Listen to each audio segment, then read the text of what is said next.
The other day, I got the idea to make a zombie apocalypse video. Like, theorize the likelihood of us surviving, how we'd do it, etc. But then I thought that theorizing a zombie apocalypse alone would be pretty boring, seeing as shows like The Walking Dead exists. Instead, I've decided to make a video about the likelihood of any given person surviving the entities of our beloved franchises and singular experiences. So, which video game zombies could you theoretically survive against? I'm going to do this in the simplest, most fun way I can think of. We're going to take the game, look at it from the point of view of you, not the main characters. Of course, if it's a game with weapons readily available, we're going to take that into account. I'm also rating the survival as if we just spawned into these worlds. A lot of these games have special zombie types, don't worry, I'm not leaving those out either. And after we're done assessing everything, I'm going to give the game a survival rating on a scale from 0 to 10.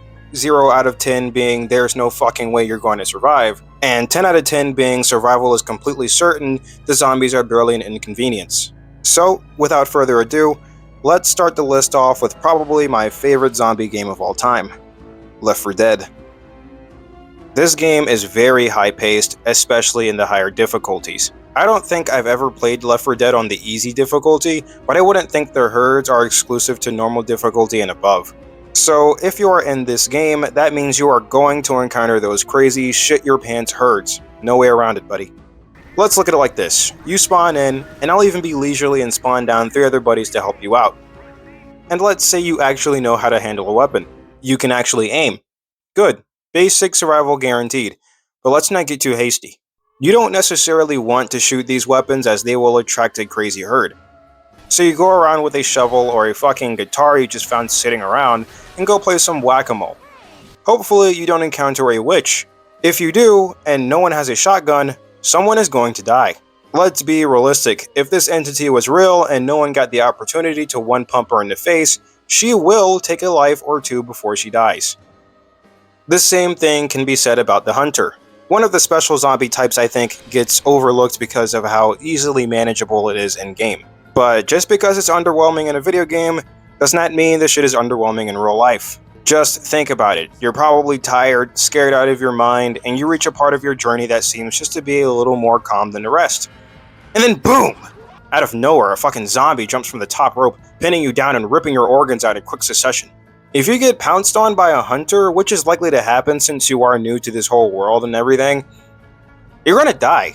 It has razor-sharp claws, and the very second it jumps on you, it is ripping your organs to shreds. Violently. There is no medical center in Left 4 Dead, so if you get a little hole in your lung, it's GG's, bro. And I've mentioned all of that without bringing up the ending to every single campaign. The final showdown, when you do something so loud, it alerts every zombie in a 2-mile radius.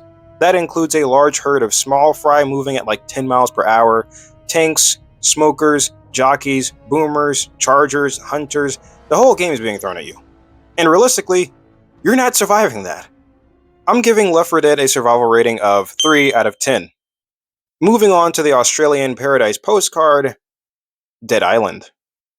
When you first boot up the game, you are given a little cutscene showing you the first-person perspective of a drunken guest at what looks to be a party at a hotel. The only inaccurate thing I remember from this cutscene is when a zombie lunged on some random person's neck. Fortunately, that does not happen in-game. The special zombies you might encounter when trying to have a nice vacation are going to include the regular walkers, thugs, infected, self-exploders, rams, floaters, and butchers. The zombie types that probably could do that are going to be the infected and the butchers because those are the only ones that are always full-fledged sprinting at you. You are more likely to get your jaw tapped than to get your neck pilled in this game. But if we're being honest, you can do what every other NPC has done in all 3 games. Find somewhere and hide until one of the main characters comes and saves you. It is very easy to stay clear of the infected and butchers, the only zombies that can actually catch you, because they both give a clear indicator when you are nearing their presence.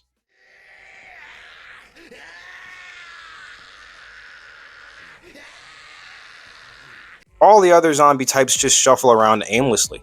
You could literally take any of them out with a broken plank. Like, literally.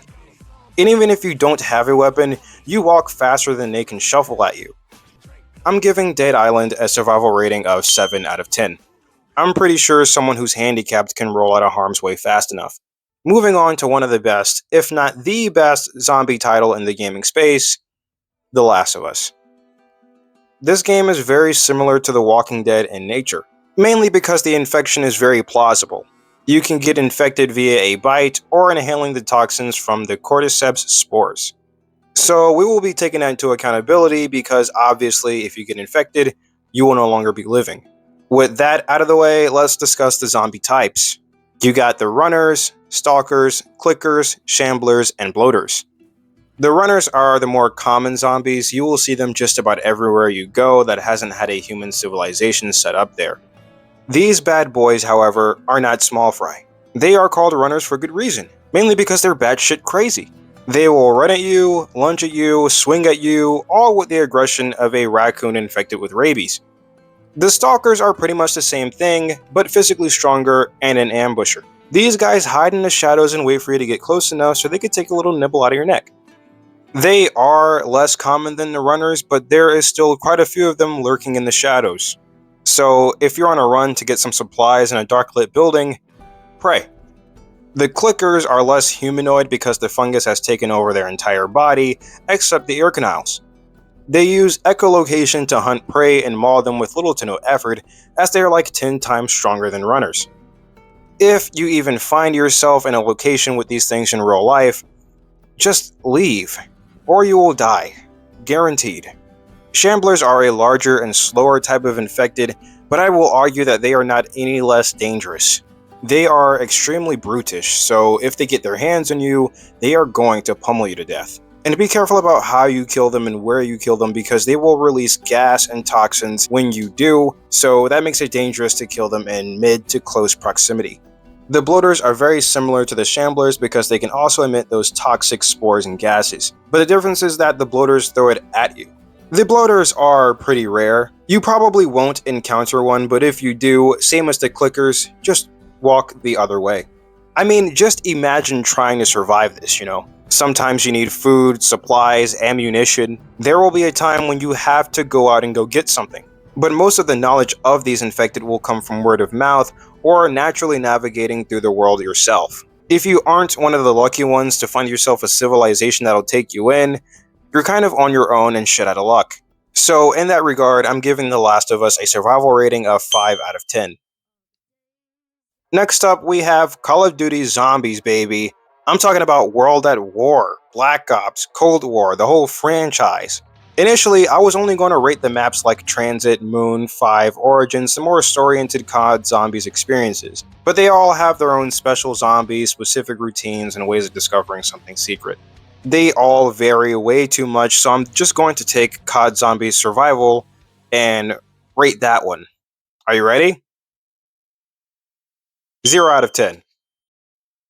Look, there's just no way you'd survive.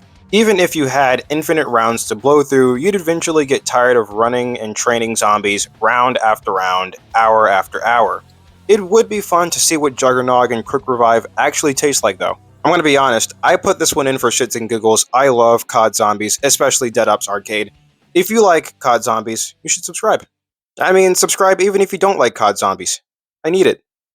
Last up, but definitely not least, we have 7 Days to Die. I played this game a while ago. I think it was in beta when I played it. My god, this shit was hard. It really encapsulates what it's like to survive in an apocalypse. The 6 days just leading up to the 7th were difficult. I can only imagine the absolute horrible time you would have if you spawned into this IRL. The game gives you essentially nothing to start and expects you to have your bearings right before the 7th day. You'd have to cut through some heavy-hitting, bodybuilding zombies, on top of having to craft and mine for your resources. No relation. Unlike some of you guys, I don't know the first thing about survival. And what makes 7 Days to Die different from all the other zombie experiences is that you aren't fighting the zombies, you are surviving the zombies. The fact that you'd realistically have nothing but yard tools, a couple of firearms with literally a couple of bullets to match on your 7th day means that survival is just wishful thinking. Because on the 7th day, all hell breaks loose. It's like Left 4 Dead, but on top of a huge crazy-ass herd, they actively break down your buildings and shit. It's not nice. I'm giving 7 Days to Die a survival rating of 2 out of 10. But there you have it. That is my survival rating for some zombie games you might have played, and some that you should probably try if you haven't already. If I missed some, please let me know. This was really fun to make. I'll make a part 2. If you disagree with any of my ratings, that's fine. Say so in the comments. I have an open mind. Subscribe if you want to hear me ramble some more, and hopefully, I'll be talking to you later. Stay easy.